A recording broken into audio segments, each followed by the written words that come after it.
Taya était entrée seule à l'intérieur tandis que son compagnon était resté derrière pour affronter les autres. À présent, c'était ce même compagnon qui gisait sur le sol sous une pluie battante, les yeux tournés vers le ciel sombre. La pluie traversait ses vêtements, ruisselait sur son visage et se mêlait à la chaleur encore présente dans son corps après la bagarre.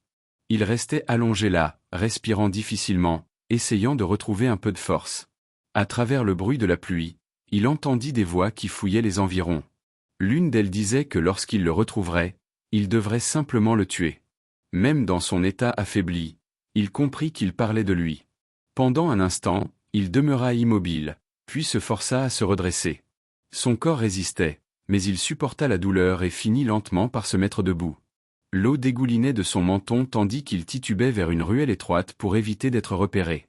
Au loin, Quin regarda vers le portail par lequel Taya était entrée seule et remarqua que Taya était vraiment incroyable. Il s'était attendu à ce que son identité soit révélée cette fois-ci, surtout après qu'il s'était précipité à l'intérieur sans aide. Il lui traversa l'esprit que Taya préférerait mourir plutôt que de voir son identité dévoilée et d'être détestée par Naiso. En observant les autres chercher frénétiquement, il semblait que Taya avait réussi à s'échapper sainement. Le compagnon laissa échapper un rire douloureux en se tenant le ventre tandis qu'une douleur aiguë le traversait. La pluie lavait la légère blessure qu'il avait à la tête lorsqu'il la toucha brièvement. Il marmonna qu'il ne comprenait pas comment quelqu'un qui avait déjà tout pouvait risquer de tout perdre pour une seule femme. Il se demanda comment Taya pouvait aimer Naiso avec une telle profondeur et sans aucune condition. Peut-être ne voulait-il tout simplement pas comprendre. Frustré, il déclara qu'il n'avait jamais connu une journée aussi infernale. Épuisé, il se rassit sous la pluie et continua à fixer le ciel tandis que l'averse tombait sans relâche. La scène se déplaça ensuite vers Minkéol. Il entra dans un petit restaurant, s'assit et commanda 2 bouteilles de soju. Peu après, son téléphone vibra avec un message lui demandant où il se trouvait. Il répondit qu'il avait un rendez-vous. Un autre message lui demanda quand il rentrerait. Agacé, il se demanda pourquoi il y avait toujours autant de questions et reprocha à Harry d'interrompre son travail. Il se servit un verre et l'avala d'un trait, pensant que toute cette situation était absurde. Cela faisait déjà plusieurs jours que cette histoire de recouvrement de dettes traînait. Il se rappela avoir dû se cacher chez lui pendant que 3 hommes attendaient dehors en exigeant leur argent. Rien que d'y repenser le rendait encore nerveux. Assis devant sa bouteille à moitié vide, il tenta de se convaincre que tout restait sous contrôle. Minkéol resta seul à sa table, la bouteille de soju déjà à moitié vide devant lui. Après un long moment de réflexion, il murmura que son cœur demeurait agité, comme si quelque chose devait absolument être vérifié. Il ne parvenait pas à retrouver son calme sans confirmer que ce salaud n'était réellement qu'un simple collecteur de dettes et rien de plus. Cette idée tournait sans cesse dans sa tête. Pour essayer de la faire taire, il leva son verre puis le vida d'un seul coup. L'alcool brûla sa gorge mais ne calma en rien son esprit. Il continua à parler seul, disant que plus il y réfléchissait, plus cela lui semblait ridicule.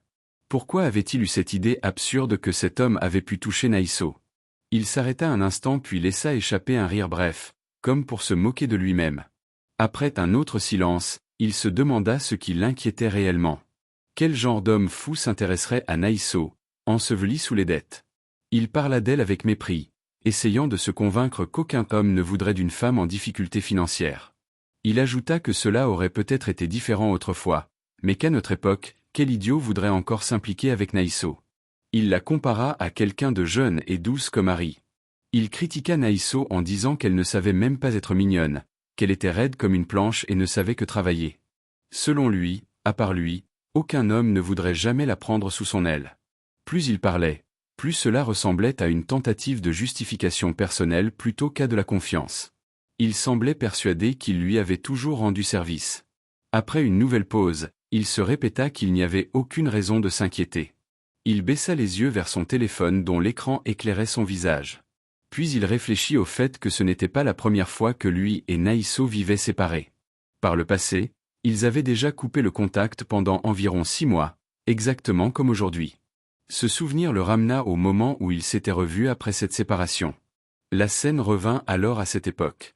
Naiso marchait seule dans la rue lorsqu'elle entendit soudain une voix derrière elle lui dire que cela faisait longtemps. Elle s'arrêta net. La voix poursuivit en disant que 6 mois s'étaient déjà écoulés. Elle se retourna et vit que l'homme qui se tenait là n'était autre que Minkéol, son ex-mari. Il la regarda et lui dit qu'elle lui avait manqué. Pourtant, Naïso ne répondit rien.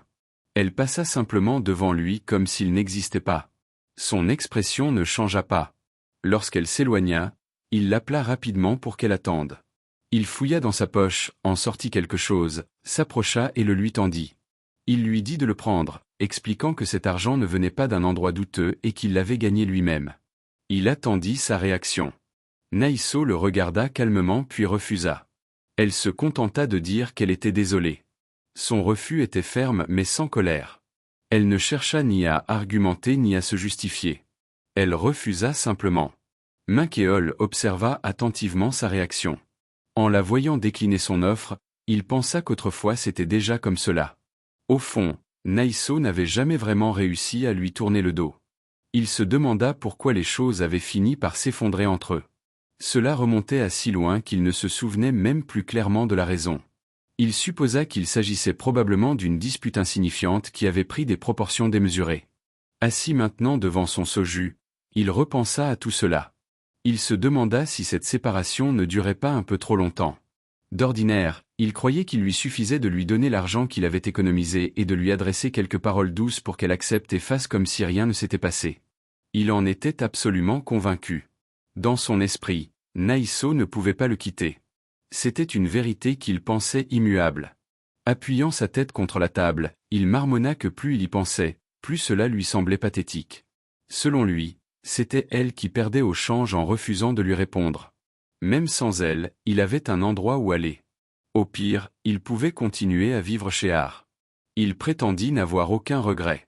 Pourtant, malgré ses paroles, il continuait à parler de Naïso avec un sentiment de possession, alors même qu'il admettait vivre chez une autre femme. Il se demanda ensuite si Naïso n'appréciait pas simplement le fait que ce soit lui qui fasse le premier pas pour la contacter. Peut-être aimait-elle cette attention. Il se dit de continuer ainsi, presque comme un défi. Pensait-elle vraiment qu'il allait céder et revenir vers elle simplement parce qu'elle se montrait distante? Il se servit un autre verre. Au moment où il le leva à nouveau, un souvenir refit surface. Une voix du passé résonna dans son esprit, lui disant de manger quelque chose avant de boire parce qu'à ce rythme il allait abîmer son foie. Ce souvenir le ramena à une époque où lui et Naïso étaient assis ensemble autour d'une petite table. Un grand plat fumant occupait le centre et plusieurs bouteilles de soju étaient posées à côté. Naïso lui avait servi de la nourriture et lui avait dit avec douceur que boire l'estomac vide était très mauvais pour le foie. À ce moment-là, il l'avait regardée avec incompréhension. Pendant un bref instant, il avait senti qu'elle prenait soin de lui. Mais au lieu de l'accepter, il avait réagi sur la défensive. Il lui avait répondu qu'il n'était pas un enfant et qu'elle n'avait pas besoin de lui expliquer chaque détail. Il lui avait demandé pourquoi elle le harcelait toujours avec ses remarques. Cette réaction lui était venue sans réfléchir à l'inquiétude sincère qui se cachait derrière ses paroles. À présent, en se remémorant cette scène, le contraste entre le passé et le présent demeurait dans son esprit. Dans ce souvenir, l'agacement de Minkéol ne s'arrêtait pas là. Il continuait à lui demander pourquoi elle le réprimandait sans cesse. Était-ce parce qu'elle travaillait pendant qu'il restait à la maison? Pensait-elle que cela lui donnait le droit de lui parler comme elle le faisait? Sa voix montait progressivement tandis qu'il l'accusait de vouloir se montrer supérieur et de chercher à le rendre redevable envers elle. Plus il parlait, plus son ton devenait dur. Naïso resta là, visiblement bouleversée. Elle lui répondit que ce n'était pas cela. Sa voix était douce et tremblante. Elle baissa les yeux et s'excusa. Ses mains portaient alors de petites blessures causées par le travail et les tâches quotidiennes. Minkéol les aperçut brièvement puis poussa un lourd soupir. Au lieu de reconnaître ses efforts, il déclara qu'elle lui avait gâché la soirée. Sans toucher au repas qu'elle avait préparé avec soin, il quitta la maison. La nuit passa. La table demeura dressée, le plat toujours au milieu. Les assiettes restèrent intactes.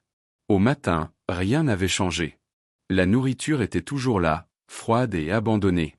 Naïso la regarda en silence. Après quelques instants, elle tendit la main pour débarrasser la table et retirer le repas. C'est alors que Minkéol revint. Il la critiqua une fois de plus, disant qu'elle arborait toujours cette même expression qui exaspérait les gens.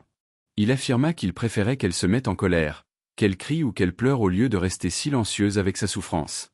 Il déclara que quoi qu'il arrive, elle ne pourrait jamais l'abandonner.